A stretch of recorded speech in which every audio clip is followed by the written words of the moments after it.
got Aretha in the morning, high on my headphones and walking to school. She goes by the name Rumer, and with a voice one critic called as clear as a primary color, the British singer's unexpected breakthrough has been a sensation in England. This is your platinum album? This is my platinum disc. Her debut album has sold 1 million copies in Europe. Elton John invited her to perform with him. Will you belong to me? Am I forgiven? And if you hear echoes of Burt Bacharach in her smooth sound, so did he. The songwriter called her to his California home, and Rumer has performed several of his tunes. What's it all about when you sort it out, Elfie? At 32, she's hardly an overnight sensation. Rumer played London pubs and clubs for a decade before finally landing a record deal. It was like, you know, being on a quiz show and they say, do you want to take the money or do you want to see what's in the box? You know, I wanted to see what was in the box, you know, but I waited 10 years to see what was in the box.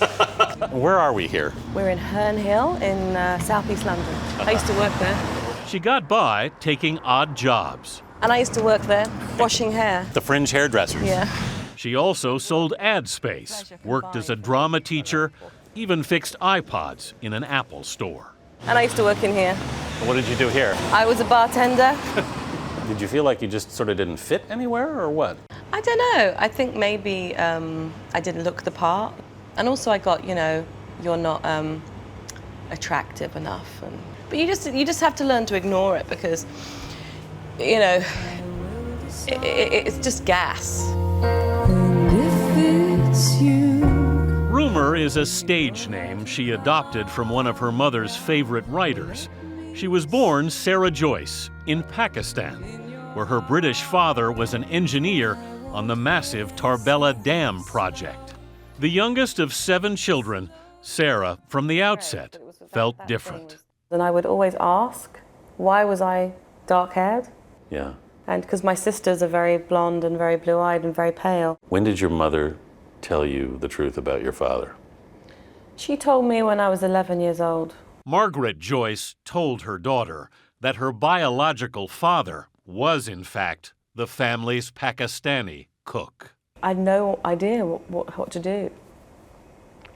I felt ashamed to be implied in some sort of extramarital affair. And now I'm struggling with my identity, my culture, where I belong, who am I? So at what point did you decide you wanted to find your father? Well, it was my mom, actually. In 2003, dying of breast cancer, her mother made a request.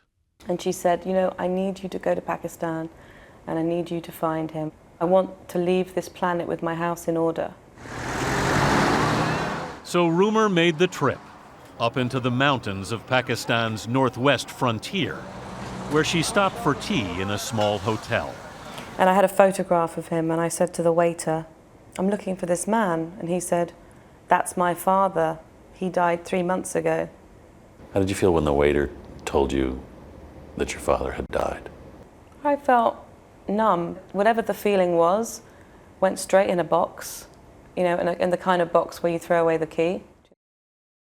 I got Aretha. Rumer responded, she says, by creating a safe world inside herself, inside her imagination. That's what Aretha's about, you know. It's this idea that you can bring anything to life, anything you like. Just imagine it. Just say, what if? What if Aretha Franklin was here right now? What would she say? Then they say slow, slow this ride down.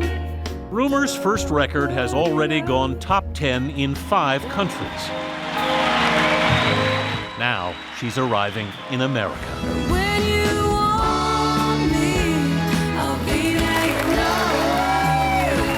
Just take my hand. When you were dreaming all that time?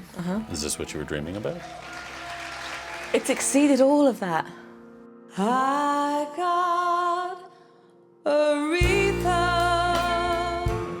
She may have sought comfort from the Queen of Soul, but Rumer's voice is all her own. Walking to school.